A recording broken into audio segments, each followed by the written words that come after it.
PBS helped raise me. I grew up on shows like Arthur, Sesame Street, and The Magic School Bus. And chances are, if you were a kid between 1969 and now, it probably helped raise you too. Well, someone's feeling a little nostalgic today. I'm all for nostalgia, but I don't say this just because it makes me feel warm and fuzzy inside to think about my love of Dragon Tales and Don't Die the Science Guy. I bring this up because, due to recent events, PBS is at risk of being financially cut off from government funding. Don't tell me you're gonna get political here. I don't think I can handle that. Besides, how much of PBS is really government funded anyway? Like 5%? Don't worry, Eli, this isn't a political stance. But it is something I care a lot about, and I want to try to protect it. Besides, this makes up a whopping 15% of their funding. Okay, that's a lot more than I thought. But is that really such a big deal? Would you want a 15% pay cut? Hey, good point. And, as a nonprofit organization, that amount of funding potentially just going away is only going to put PBS at risk of going away forever. And if you care about universal public access to information for people of all walks of life, both for kids and adults, then this should matter to you. I thought PBS was mostly just the news these days. PBS does a lot more than just the news. If you found my channel, odds are you care a lot about connection and education through entertainment, which is what PBS stands for, and you can help protect it. I don't know, Lexi, this is sounding pretty political to me. Well, I'll tell you one thing. It is about to get pretty historical as we look back to the 1960s. Oh no, more time travel? In 1967, President Lyndon B. Johnson passed the Public Broadcasting Act, establishing the Corporation for Public Broadcasting, also known as the CPB. The CPB helped create PBS in 1969 with a clear purpose: to bring cultural and educational content free of charge to anyone with a TV. It was the first of its kind to prioritize free and accessible, non-commercial, high-quality educational television for all ages, but also put a heavy focus on doing that for children. PBS Kids was a staple in my house growing up. PBS Kids! Filled with shows about science, reading, creativity, and how to get along with others. According to the CPB website, the funding for making kids shows was particularly in danger now, as the U.S. Department of Education's Ready to Learn program grant has funded educational shows for PBS Kids for many years. But on May 2nd, the Department of Education notified the CPB the grant is terminated effective immediately. And then on Friday night, we received word that our grant program that supports our kids' content has also been canceled. And that is in response to the executive order. So all work funded by that program in PBS had to stop production, pausing the program in rural and urban communities throughout the country. I mean, I don't know. Do people still watch PBS for stuff like that? Or was that just when you were a kid? Nearly every parent has raised their kids on public broadcasting children's content. For the past 30 years, Ready to Learn funded PBS content has produced measurable, real-world impacts on children's learning, at least according to Patricia Harrison, president and CEO of the CPB. She continues saying, Ready to Learn has received strong bipartisan support from Congress for the last 30 years because of the program's proven educational value in advancing early learning skills for all children. We will work with Congress and the administration to preserve funding for this essential program. Congress is also aware that public media offers a safe place for children to learn, protected from inappropriate content on commercial and social media, free of charge and commercial-free. Wait, but if they know that, why cut funding to it? Well, from what I know, people think it doesn't hold enough value. Or at least, not anymore. But I disagree. I see that. Odds are, if you are a child between 1969 and now, you're familiar with at least a few classic PBS shows. Mr. Rogers' Neighborhood, which taught us about emotional intelligence and kindness. Reading Rainbow, which taught us about literacy, imagination, and the love of escaping into a book. Arthur, who taught us about empathy, friendship, and everyday school issues. And how to deal with siblings, of course. Sesame Street, which, yes, has bounced around from other networks, did originate from PBS. And taught us foundational learning like numbers, the alphabet, diversity, and inclusion, especially when it was first created in 1969, where inner-city black children were the target demographic. Cyber Chase, I actually never saw this one, but my best friend, who loves math, was a big fan of that one. And so many more, like Word Girl, Zaboomafoo, with the Kraft Brothers, Dragon Tales, Barney, Clifford, Zoom, Wishbone, and so many more that taught us STEM concepts, communication, empathy, and critical thinking in age-appropriate fun ways to bridge the gap between early childhood and what we'd learn in school, to keep us engaged and curious. That is a lot of shows for kids. Half of them I didn't even know were from PBS. Oh, I know another one. The Berenstain Bears. I know that one because I used to think it was called the Berenstain Bears from the Mandela Effect. Heard of that? We, of course, can't forget that PBS also has shows for adults, too. I remember things like This Old House, where you can watch the host of the show fix up old buildings and have the satisfaction of seeing them improve, but also learn practical handiness skills. Or Antiques Roadshows, where you can learn about art history and culture. And, famous here on YouTube, if you watch Art Challenges, The Joy of Painting with Bob Ross, who showed us that anyone can paint. And there's no such thing as mistakes, only happy accidents. We don't make mistakes. We have happy accidents. An especially important lesson in art.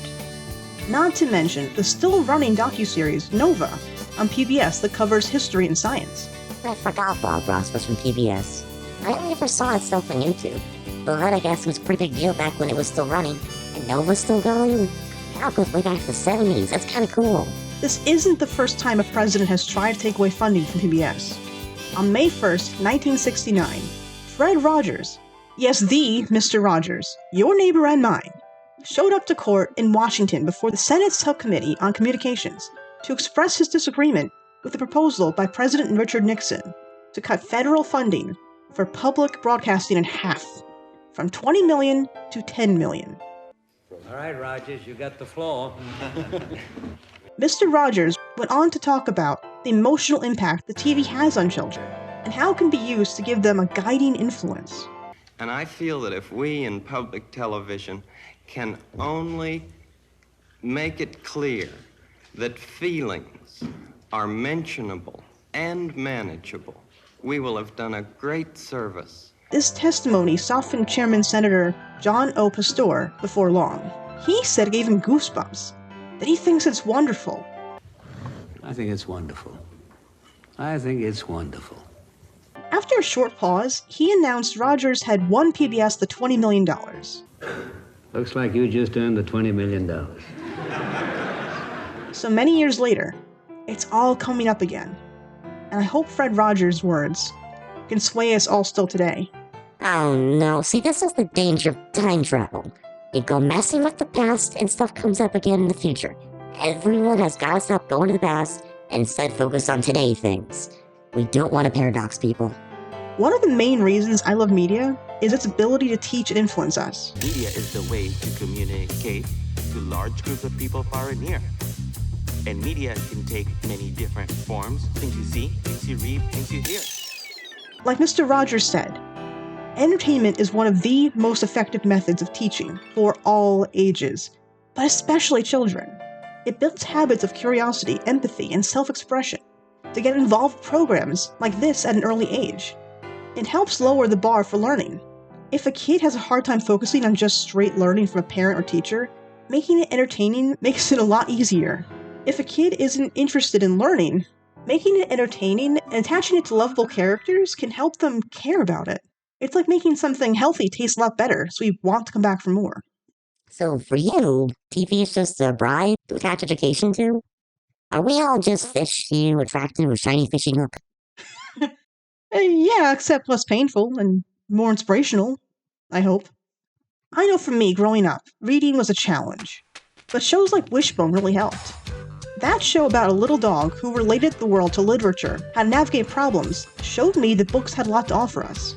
If you had just handed me a copy of The Time Machine, it would have gotten put on a shelf and collected dust. But showing me a little dog pretending to be a time traveler from the book, and relating to Joe's struggle with learning math without relying too much on a calculator, made me a lot more interested in how these two situations could possibly be similar, and how Joe could solve his problem. This episode taught me that it's not the futuristic tools that makes us smart, but knowing how to use them. The tools can help us, but we shouldn't over-rely on them. Something we need to be reminded of today now that there is more and more AI in our everyday lives. Wishbone got me thinking critically. Then again, put a dog in anything and I would have watched it growing up. This is the problem of time. I'm hungry now, but snack time is later. So, why can't later be now? But Wishbone was special. Well, yeah, he was special. I don't know many Jack Russell Terriers that can read and get sassy with their humans about calculators. Dogs weren't the only animals I was interested in as a kid, though. Zaboomafoo, with the Crack Brothers, made sure of that. They'd bring all kinds of animals, both in video clips, but also straight into their studio to interact with them. I would learn all about what made animals cool and unusual, but also relatable. Every animal they'd bring in had a name, like the little elephant Toothbrush, because his hair was bristly, like a toothbrush. Did you even know elephants have hair? Not for the show, I sure didn't. If you had sat me down and said, "You are going to learn about animals today," because I said so, I was the kind of kid who would try to talk my way out of it. But give me a show about two animal-loving brothers and their talking lemur pal Zabu that tell you all about animals because they just think they're neat. Hey, Zabu, you have fun today? Oh, yeah, especially when Toothbrush gave Chris a shower with his nose. And when we found Toothbrush and his family. Yeah, that too. Well, that worked on me. I still, to this day, quote what I learned from this show. Yeah, I know. That shows the reason why you bring up random animal facts all the time. But I don't see an episode on dragons. They should look into being more inclusive. Another show I quote to this day almost reminds me of YouTube format, Zoom, where you'd hang out with a TV show about real kids just like you, learning arts and crafts projects, science experiments, cooking, and outdoor play that you can do with little or nothing. It was a diverse set of kids, all just hanging out together, doing experiments and games suggested by kids like you via mail or email. This was back in the 90s and early 2000s, so that was actually pretty cool they did that. They really promoted the idea that you should try out the things they saw on the show when it was over, to turn off the TV and get into playing or creating what you learned that day, or suggest things for next time.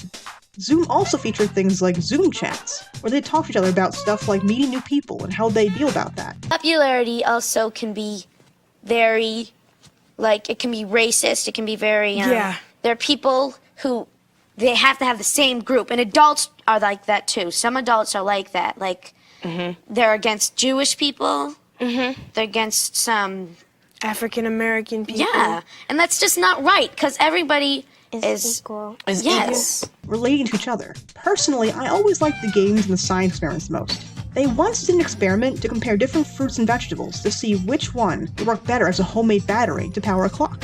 Did you know a potato can power a clock for 2 weeks? No, but then again, why would I?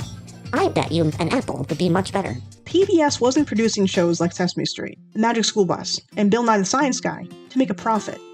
Its mission was to make quality TV that promotes education and equality, striving to reach out to underserved communities, and, frankly, anyone who wanted to be involved. Many people still don't have access to premium streaming services, cable, or quality internet, so this mission isn't outdated at all, and cutting government funding puts the mission in jeopardy, and sends the message that education and culture don't matter. The television is only being made to make companies a lot of money. In this country, the child is appreciated for what he will be. He will be a great consumer someday. The quicker we can get them to go out and buy, the better. There's so much of that in this country. And a nonprofit like PBS isn't valued. And that just simply isn't true. No kidding. You alone are mad enough for all of us, and you're out here recruiting more people. When I started my YouTube channel, I told my best friend I wanted it to be like a PBS show. I wanted it to be fun but educational. I wanted it to be the fun of Arthur, the adventure of Magic School Bus, and the creativity of Dragon Tales, but in a way that'll teach people of all ages about art and stories as my main theme. Because PBS shows always had an educational theme. I still strive to reach that goal, with PBS as a main inspiration to me. PBS inspires me not just to learn, but to teach others too.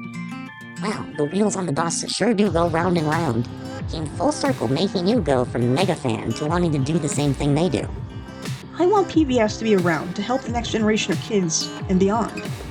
And if you want that too, here's what you gotta do. Visit protectmypublicmedia.org and sign the petition to protect PBS's funding. You can even make your own statement and make a video, or send an email through the website too. Talk about the shows you loved, what they taught you, and why it still matters. You and your friends can advocate for public media, so we can make a difference. PBS altruistically helped raise kids since 1969, not for profit, but for the sake of helping kids and adults of all walks of life to get access to free education, cultural literacy, and to be a more thoughtful, empathetic society. Let's make sure PBS gets to keep inspiring, teaching, and uniting us all. I don't think it should be political to want to keep something that helps people and is available to everybody. Oh, sweet, naive little Lexi. I'm bigger than you. But whatever. See you all next time. Bye, guys. What do you do with the mad that you feel when you feel so mad you could bite? When the whole wide world seems oh so wrong, and nothing you do seems very